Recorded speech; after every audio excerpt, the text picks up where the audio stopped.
আয়োজিত আজকের এই সভার সভাপতি এবং সাবেক নেতৃবৃন্দ, জাতীয়তাবাদী ছাত্রদল জেলা সভাপতি, আহ্বায়ক এবং সদস্য সচিব শুভ এবং বাতেন সহ, এবং সভা পরিচালনা করছেন আমাদের আকাশ, সবাইকে আমি আমার ব্যক্তিগত পক্ষ থেকে, জাতীয়তাবাদী দল কেন্দ্রীয় নির্বাহী কমিটির পক্ষ থেকে, সর্বোপরি মা মাটি মানুষের নেত্রী দেশ নেত্রী বেগম খালেদা জিয়া এবং বিএনপির ভারপ্রাপ্ত চেয়ারম্যান দেশ নায়ক তারেক রহমানের পক্ষ থেকে জানাই সালাম এবং শুভেচ্ছা।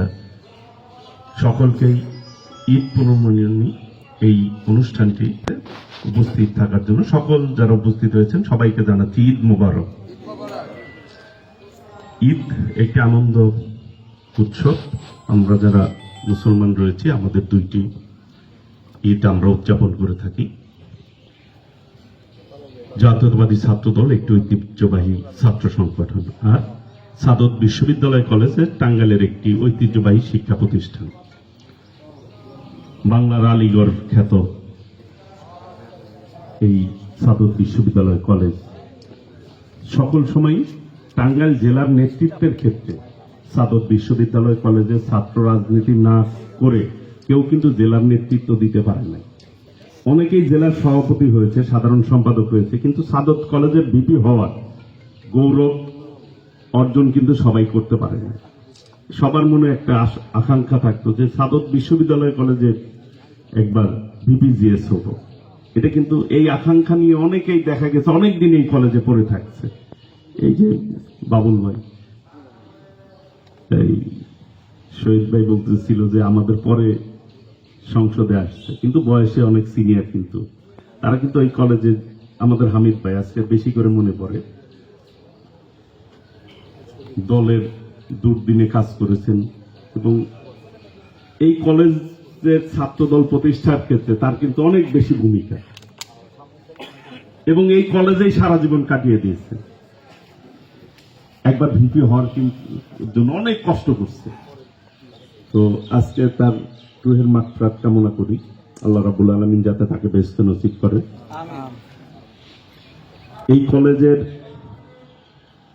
একটি রাজনৈতিকভাবে যদি টাঙ্গাইল জেলাটাকে 8টি আসন, এই 8টি আসনের প্রভাব কিন্তু নির্বাচনের সময় এই কলেজের পরে যারা এই কলেজের ছাত্ররা আছে, বিভিন্ন থানার নেতারাই কিন্তু এখানে পড়ালেখা করেন।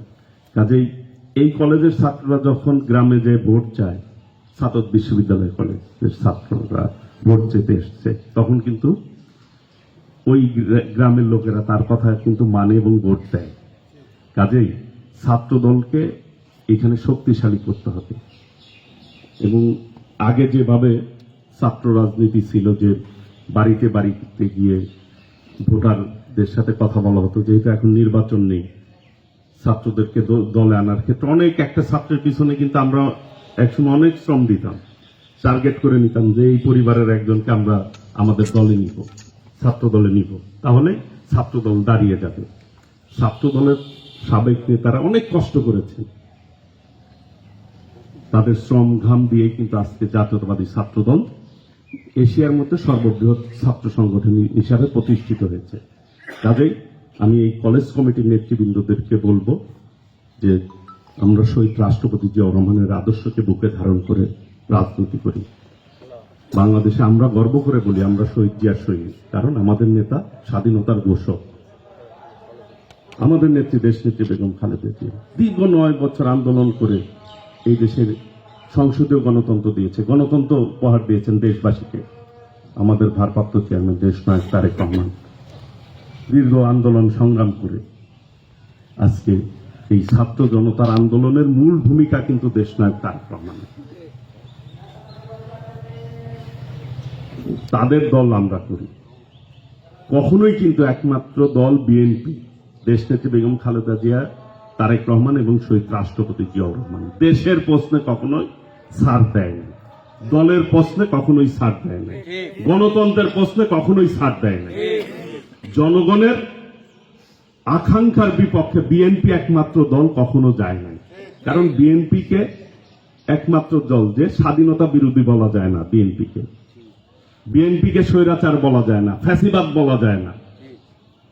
বিএনপি সকল সময় গণতন্ত্রের পক্ষে ছিল এবং মানুষের পক্ষে ছিল। এই যে ফ্যাসিস্ট হাসিনার সাথে অনেকেই আতাত করেছে, আতাত করে নির্বাচনে গেছে। বিএনপি এই আমাদের টাঙ্গাইলেরই স্বৈরাচার খুনি শেখ হাসিনার একজন অবৈধ মন্ত্রী বলেছিল যে বিএনপি যদি 7ই জানুয়ারি নির্বাচনে যাওয়ার রাজি হইতো, বিএনপির নেতারা এইভাবে জেল খাটতো না, নির্যাতনের শিকার হতো না।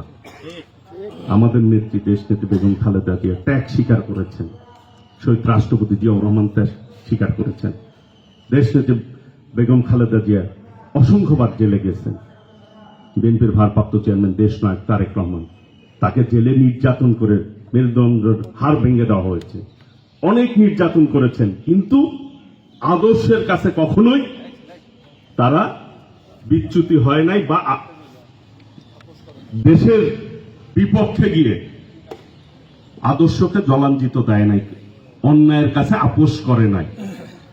আমরা সেই নেতার কর্মী, আমরা কাজেই আমাদেরকেও সেইভাবে পথ চলতে হবে। হ্যাঁ, জীবনে ঝড় ঝাপটা আসবেই, এটাই স্বাভাবিক। যারা আদর্শচ্যুত হয় তারা কখনোই রাজনীতিতে স্টাবলিশড হতে পারে না। কাজেই ছাত্রদল হচ্ছে আদর্শের গড়ার কারখানা, কিন্তু এই ছাত্র রাজনীতি থেকে জাতীয় নেতৃত্ব তৈরি হয়। স্বাধীনতা আন্দোলনেও কিন্তু এই সাদত কলেজের ছাত্র নেতারাই ভূমিকা রেখেছে। কাজেই এই কলেজে যারা বর্তমান সভাপতি এবং